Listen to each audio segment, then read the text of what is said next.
Halo, selamat datang kembali Ibu-ibu di materi selanjutnya dari rangkaian pelatihan kita hari ini. Setelah tadi kita belajar untuk mengedit sedikit sehingga membuat rapi postingan-postingan kita. Kita lihat lagi ya, ini ya Ibu-ibu yang sudah di crop, yang sudah dipotong menjadi kotak, ada yang tertutup, ada yang terbuka. Nah, di sini pertama kita akan coba untuk membuat katalog online. Nah, di sini saya akan pakai akun Instagram punyanya bapak saya. Aduh, salah bentar. Nah, di sini ada BSH Guitar Maker. Sudah bikin Instagramnya dari setahun yang lalu tapi belum ada postingan ya, postingannya cuma begini-begini saja ibu-ibu ya. Di sini bisa diperhatikan eh, kalau Instagram itu ada yang namanya username dan ada yang namanya nama display ya ibu-ibu ya. Di sini di bagian kiri atas ada BSH Guitar Maker. Nah, itu adalah kepanjangannya. Tapi untuk nama itu terlalu panjang ya, sehingga di bagian kiri atas ya ibu-ibu ya. Terlihat dari klikan saya ini ada yang namanya BSH Guitar. Jadi kependekannya dari BSH Guitar Maker supaya lebih gampang. Begitu ya. Contohnya mungkin kalau nanti Ratra akan membuat Instagram, mungkin Ratra itu apa? Nah, seperti tempat bapak saya ini BSH. BSH itu apa? Guitar, merek gitar begitu nggih. Jadi BSH Guitar secara nama sudah menjelaskan paling tidak BSH itu mereknya, brandnya, kemudian Guitar itu adalah barang jualannya. Begitu. Terus ada saya tulis Since 1980, since 1980, sejak 1980 gitu ya. Ini bercerita bahwa ternyata usaha bapak saya ini sudah berjalan dari lama loh. Jadi bukan usaha yang baru gitu ya. Jadi menunjukkan bahwa sudah punya pengalaman begitu. Lalu saya cantumkan juga di sini luthiernya siapa atau si pembuat gitarnya siapa, nama dari bapak saya Bernardus Srihendarto kompletnya. Kalau disingkatkan BSH ya ibu-ibu ya. Lalu di bawahnya menjelaskan juga bisa dodolannya apa saja. Di sini bisa custom atau bisa repair gitar. Jadi bisa untuk reparasi dan bisa untuk custom, bisa mesen gitu. Dan ada ETC. ETC ini menjelaskan bahwa bisa yang lain juga. Mau umpamanya mau modif juga bisa. Lalu umpamanya mau ganti senar juga bisa. Macam-macam ya ibu-ibu ya. Lalu di sini saya cantumkan juga nomor saya. Nah, atau di sini juga bisa mungkin nanti untuk Ratra bisa digunakan juga nomor siapa yang sudah ditunjuk untuk menjadi CP begitu, kontak personnya siapa. Nah, di sini kalau bapak saya yang nomor bapak saya yang dimasukkan pasti slow respon begitu ya. Jadi mungkin untuk kontak person adalah dipilih orang yang uh, sudah mahir atau sudah terbiasa untuk membalas-balas pertanyaan atau bisa ya anggapannya jadi mimin begitu ya bahasanya sekarang ya. Miminnya siapa? Nah, itu miminnya ada saya di situ. Lalu ada emailnya, alamat email juga bshguitarmaker@gmail.com begitu ya. Kemudian ada alamatnya juga ada di Solo. Sehingga kalau orang pingin kepo, ingin tahu begitu tentang contohnya tentang BSH ini ya. Wah, BSH itu toko offline-nya atau pabriknya ada di mana? Ada di Solo. Emailnya sudah tercantum, nomor sudah tercantum. Kemudian BSH bisa apa saja, bisa custom, bisa repair, bisa reparasi. Nah, terus kemudian semua info yang secara umum itu sudah tercantum. Tetapi tidak memungkiri juga kalau ingin tanya lebih lanjut tentang yang belum ada di biodata ini, itu bisa yang namanya DM ibu-ibu atau direct message atau di chat ya, miminnya di chat. Nah, biasanya begitu ya, adminnya di chat. Nah, itu biasanya kalau untuk chat DM kan ya basic ya ibu-ibu ya, seharusnya juga sudah tahu bagaimana caranya. Saya juga tidak akan menjelaskan secara gamblang begitu. Nah, di sini yang harus diperhatikan juga ibu-ibu, ada yang namanya display picture. Gambar yang di sebelah kiri atas ini kan ada logonya BSH, ada tulisannya Guitar Maker dengan background lobang dari gitar akustik dan ada beberapa postur senar di situ. Nah, di sini juga postingan-postingan awalnya adalah beberapa kombinasi dari logonya. Ini juga bisa diterapkan di Ratra besok kalau memang ingin membuat sosial media yang sustain ya ibu-ibu ya. Sustain itu apa nggih? Yang berkelanjutan, yang tidak hanya sebulan lalu setelah 1 bulan hilang tidak ada yang ngurusi begitu ya. Nah, ini adalah contoh yang buruk dari PSH Gitar karena tidak ada eh, yang meneruskan begitu ya. Jadi cuma mentok di sini, tidak ada postingan produknya seperti apa, kegiatan sehari-harinya seperti apa. Nah, itu juga bisa dilakukan. Karena Instagram itu ada yang namanya story ya.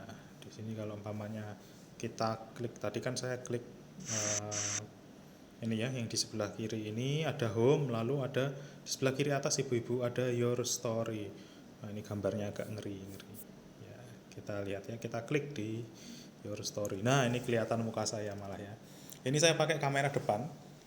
Jika umpamanya kita pakai kamera belakang ibu-ibu, tinggal dibalik di bagian kiri, di bagian kanan bawah ini ada logo kamera dan ada di balik ini ya, saya klik. Nah, ini kelihatan di bagian belakang saya seperti apa. Bisa jadi setiap hari diusahakan ada konten yang dibuat ibu-ibu, sehingga kelihatan bahwa akun Instagramnya Ratra ini tidak mati suri begitu ya. Tetap ada kegiatan-kegiatan. Kegiatannya sederhana saja, contohnya umpamanya meliput ibu siapa sedang membuat atau ngobrol. Gimana Bu, umpamanya? Pripun Bu, produknya sudah jadi atau belum, atau ini kurang gimana, atau wah ini sudah ngerjakan 5 hari belum selesai-selesai ya. Bisa jadi curhat seperti itu, sederhana seperti itu, tidak harus yang konten yang bagus atau apa ya, tapi diperhatikan juga. Misal satu contoh yang bagus ibu-ibu, ini saya balik ya kamera depannya. Nah, ini muka saya kan kusem ya ibu-ibu ya, ini karena kamera depannya kotor. Nah, ini kalau umpamanya saya bersihkan bentar dengan tisu saja. Nah, paling tidak wah, rotok kempling, rotok lumayan gitu. Nah, gitu. Berlaku juga untuk kamera belakang ibu-ibu. Nah, ini contoh kamera belakangnya. Ini saya pegang pakai jari saya yang kotor ya.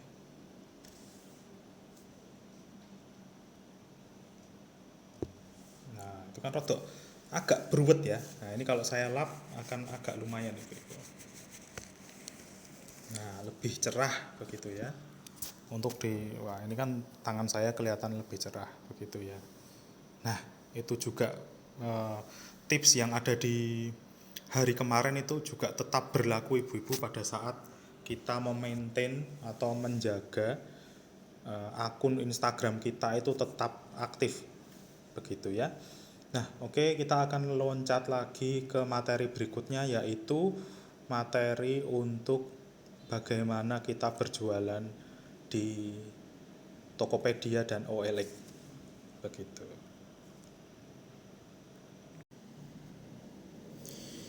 Halo, selamat pagi, selamat bertemu kembali ibu-ibu. Kita hari ini ada di hari kedua dalam rangkaian video pelatihan pemasaran online yang dibagi dua ya. Yang pertama kemarin sudah di tanggal 3, yaitu bagaimana caranya mendokumentasikan produk dengan cara yang simpel namun lumayan untuk bisa ditampilkan begitu ya. Nah, ditampilkan kemana? Hari ini kita akan berbicara tentang hal itu ibu-ibu ya. Jadi setelah punya bahan untuk dokumentasi yang bagus, kemudian mau ditunjukkan kemana? Intinya adalah untuk katalog produk ya, sehingga menunjukkan dari Ratra itu punya produk macamnya apa, seperti apa, kelihatannya seperti apa. Jadi secara visual, secara gambar mewakili, apabila pembeli yang dari jauh tidak bisa memegang barangnya, paling tidak terwakili oleh gambar yang representatif ya ibu-ibu ya. Nah, oke. Pelatihan kita hari ini akan terbagi menjadi 2 bagian besar. Yang pertama adalah bagaimana untuk memposting di Instagram gitu ya. Masalah bagaimana caranya mendaftar Instagram, terus kemudian bagaimana caranya menambahkan keterangan di biodata. Nah, itu sebenarnya umum ya, sehingga saya tidak akan cawe-cawe ke arah situ ibu-ibu ya. Di sini saya akan menunjukkan bagaimana untuk membuat katalog produk di Instagram dengan paling tidak beberapa tips yang bisa ibu-ibu gunakan begitu. Sedangkan yang kedua adalah bagaimana caranya memposting di Tokopedia dan OLX. Nah, di sini kita sudah bicara ke penjualan ya, penjualan online. Mau Shopee, mau Bukalapak sama saja. Tetapi di sini saya beri contoh dua aplikasi tersebut, yaitu Tokopedia dan Bukalapak, adalah supaya pembagian penjualannya terbagi menjadi dua bagian yang besar yang bagus begitu nggih. OLX untuk yang lokal DIY yang bisa dijangkau dengan COD atau mungkin dikirim kurir lokal begitu nggih. Kalau Tokopedia atau mau pakai Bukalapak atau mau pakai Shopee itu diperbolehkan, asalkan nanti juga dipikirkan adminnya siapa yang akan mengupdate barang-barang yang ada di situ begitu ya. Tidak lupa juga nanti mungkin akan ada yang bertugas untuk memfoto produk dengan cara-cara yang sudah di-sharekan kemarin ya di pelatihan tanggal 3. Oke, namun ibu-ibu sebelum kita beranjak ke bagaimana cara membuat katalog produk, di sini saya akan mungkin memperlihatkan ya. Ini adalah contoh dari foto yang kemarin sudah kita potret. Nah, ini adalah contohnya berbagai jenis sudut ya. Kemudian ada yang dibuka dan yang ada yang ditutup juga ibu-ibu. Nah, di sini kalau ibu-ibu pakai HP bisa jadi sudah ada fitur untuk edit seperti di HP saya ini ya. Di bawah ini ada tulisan edit. Nah, di sini bisa digunakan ibu-ibu. Digunakannya jadi apa? Seperti apa? Nah, kalau diperhatikan di bagian sini ya. Nah, di bagian kiri atas kanan atas ini kan ada yang bocor ya, temboknya kelihatan. Nah, ini tuh perlu untuk dilakukan crop ibu-ibu ya, atau dipotong. Nah, ini coba diperhatikan. Nah, di sini saya pakai yang custom supaya bisa diowahi sendiri. Nah, ini kan ada garis di ujung ya ibu-ibu ya. Ini bisa disesuaikan. Nah, begitu. Sehingga kalau saran saya sih kotak ya. Sebentar, kita ganti yang 1:1. Kalau 1:1 berarti kan kotak ya ibu-ibu ya. Nah, seperti ini. Untuk editing sederhananya cukup di crop sebenarnya sudah cukup. Tetapi kalau bisa diperhatikan di bagian fotonya ini ya, foto produknya ini, keranjangnya ini, bagian kiri ini masih gelap ibu-ibu. Nah, ini sebenarnya bisa diedit dengan aplikasi tertentu. Kalau memang ibu-ibu sudah pernah buka mungkin Snapseed atau aplikasi yang lain ya kemungkinan mungkin tidak familiar gitu ya. Tapi yang bisa dioptimalkan di sini berarti apa ibu-ibu? Pada saat memfoto diusahakan musuh kita kan berarti gelap ya. Diusahakan tidak ada bagian yang gelap di produknya begitu ya. Jadi diusahakan dari awal saja supaya tidak usah mengedit. Dan pada saat mengedit itu cukup untuk memotong saja begitu. Nah, potong seperti ini lalu tinggal di save. Nah, hasilnya kotak ya ibu-ibu ya, jadi rapi. Begitu pula juga untuk foto yang terbuka. Mana yang terbuka? Nah, seperti ini. Saya ambil foto yang ini ya. Sama edit, kemudian crop, CROP ya, dipotong, saya pilih 1:1. Terus tinggal digeser-geser saja ibu-ibu. Wah, pasnya seperti apa? Sebenarnya ya ada teori-teorinya ibu-ibu ya, tetapi kita bisa menggunakan perasaan hati saja. Kan kalau umpamanya ada tetangga begitu pakai bajunya begini, pakai celananya nabrak-nabrak, kita dalam hati punya perasaan nih, wah itu kok kayaknya nggak cocok ya. Nah, itu kan padahal kita tidak tahu teorinya, tapi di dalam hati kita punya perasaan bahwa kok kayaknya ada yang tidak benar. Nah, itu di situ perasaan itu bisa digunakan ibu-ibu pada saat untuk mengedit-edit. Mungkin wah ini rasanya kurang naik sedikit di bagian bawah sini, putih-putihnya terlalu banyak. Nah, itu saya turunin sedikit atau saya naikkan sedikit. Nah, itu bisa di kira-kira saja gitu ya. Karena sebenarnya untuk berjualan sebenarnya tidak perlu teknis yang begitu wow ngeten nggih ibu-ibu ya. Tetapi yang penting informasinya sudah bisa tersampaikan. Nah, di sini saya centang, saya save. Nah, sudah ada. Di sini saya sudah punya modal dua gambar, yaitu pada saat produknya tertutup dan pada saat produknya terbuka.